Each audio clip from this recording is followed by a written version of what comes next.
बिस्मिल्लाहिर्रहमानिर्रहीम। अस्सलाम वालेकुम नाज़रीन, मैं हूँ साकिब बशीर। बात करेंगे आज जो justice Babar Sattar, Islamabad high court के जस्टिस बाबर सत्तार ने बड़ा अहम और तारीखी फैसला दिया है। और ये फैसला है एमपीओ, जो 3 एमपीओ नक्शे अमन के तहत एमपीओ जारी किया जाता है, उसमें फौरी तौर पर गिरफ्तारी डालकर 15 या 30 दिन के अंदर जेल भेज दिया जाता है और डिप्टी कमिश्नर ये काम करता है।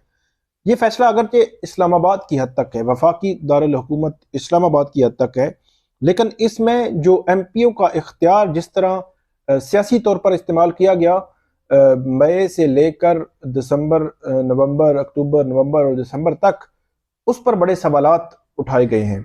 और जो डिप्टी कमिश्नर इस्लामाबाद हैं, उनके खिलाफ पूरी एक चार्जशीट मौजूद है।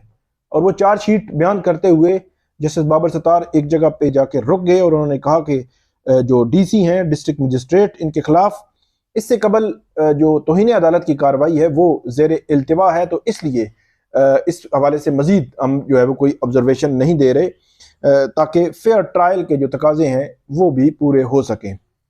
बात करते हैं, ये 89 पेजेस हैं जिसमें पूरा एक बैकग्राउंड दिया गया है कि ये एमपीओ जो है वो है क्या, नक्शे अमन के तहत गिरफ्तारियों के हवाले से कब कब क्या लेजिस्लेशन होती रही, और उसको ये लेजिस्लेशन उमूमी तौर पर आमराना डिक्टेटर जो थे, फौजी डिक्टेटर जनरल अयूब, उसके बाद जनरल ज़ियाउल हक, उनके दौर में हुई।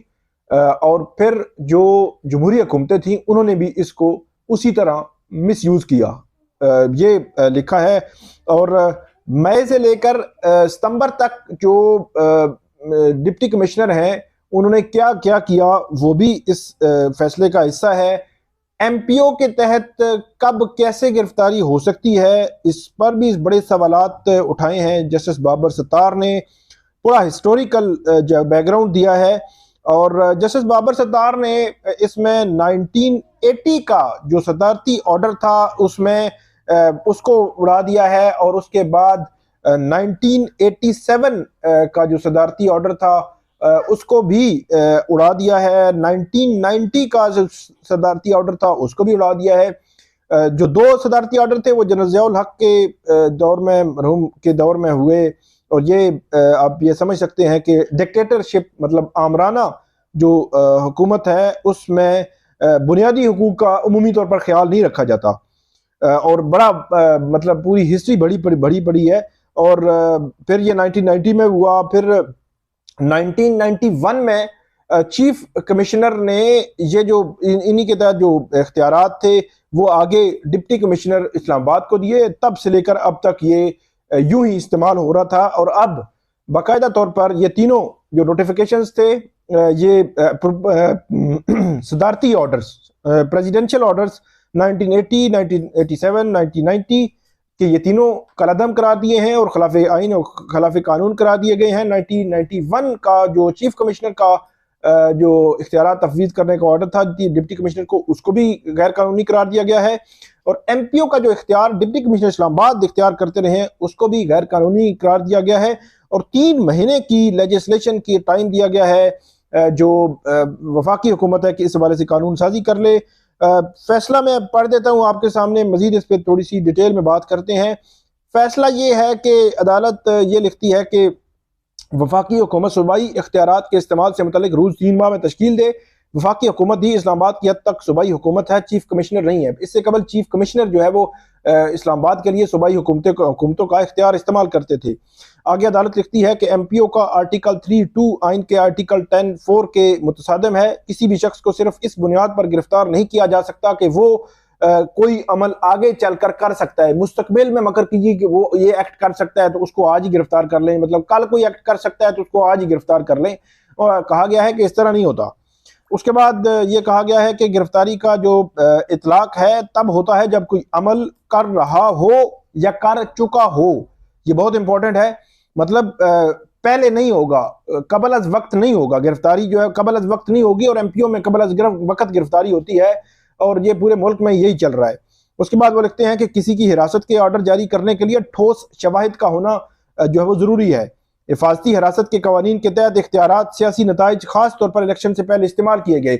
मौजूदा जो रजीम है उस हवाले से अदालत ये लिख रही है कि ये जो इसमें नक्शे अमन के लिए MPO ऑर्डर जारी होते रहे, ये बुनियादी तौर पर सियासी नताइज के लिए और इलेक्शन से पहले इनको अपने मुखालिफिन जो है सियासी, उनके खिलाफ इस्तेमाल किया गया। आमराना हुकूमतों के बाद जमहूरी हुकूमतें भी MPO इख्तियारात का गलत इस्तेमाल करने से पीछे नहीं रही। MPO के तहत हिरासत गैर कानूनी है क्योंकि जुर्म सरजद होने पर कानून को हरकत में आना है। ना तो कबल अज वक्त हिरासत का कानून बनाया जा सकता है, ना ही हिफाजती हिरासत का यह इख्तियार उस एक्ट के होने से पहले इस्तेमाल हो सकता है। उसके बाद जस्टिस बाबर सत्तार लिखते हैं कि चीफ कमिश्नर इस्लामाबाद को नहीं बल्कि वफाकी हुकूमत को इस्लामाबाद की हद तक वफाक और सूबे के कवानीन लागू करने का इख्तियार है। मुस्तफ़ा इम्पैक्स फैसले के मुताबिक अदालत ने करार दिया है कि इन खसूसी इख्तियारात के इस्तेमाल के लिए काबीना की मंजूरी जरूरी होगी।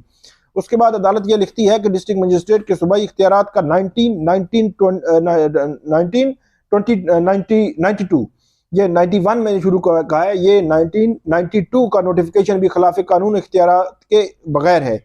वफाकी हुकूमत सूबाई इख्तियारात के इस्तेमाल से मुतालिक रूज 3 माह में तश्कील दे।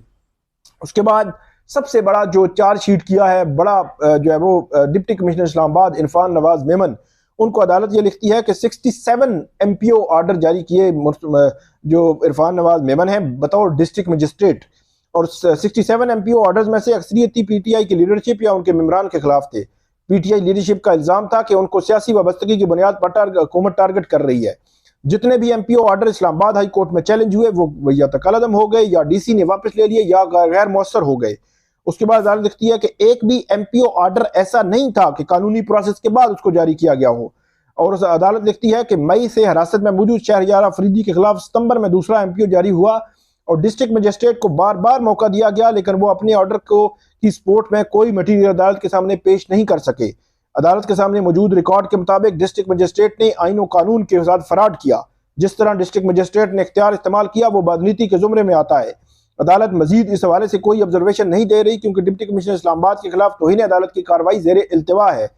फेयर ट्रायल का तकाजा यही है कि अदालत DC के खिलाफ ट्रायल मुकम्मल होने से पहले कोई ऑब्जर्वेशन न दे, और 16 जनवरी की तारीख अदालत ने DC इस्लामाबाद के लिए रख ली है और उस रोज से onward day to day case पर हेयरिंग होगी और डे टू डे ये केस जो है वो आगे बढ़ेगा।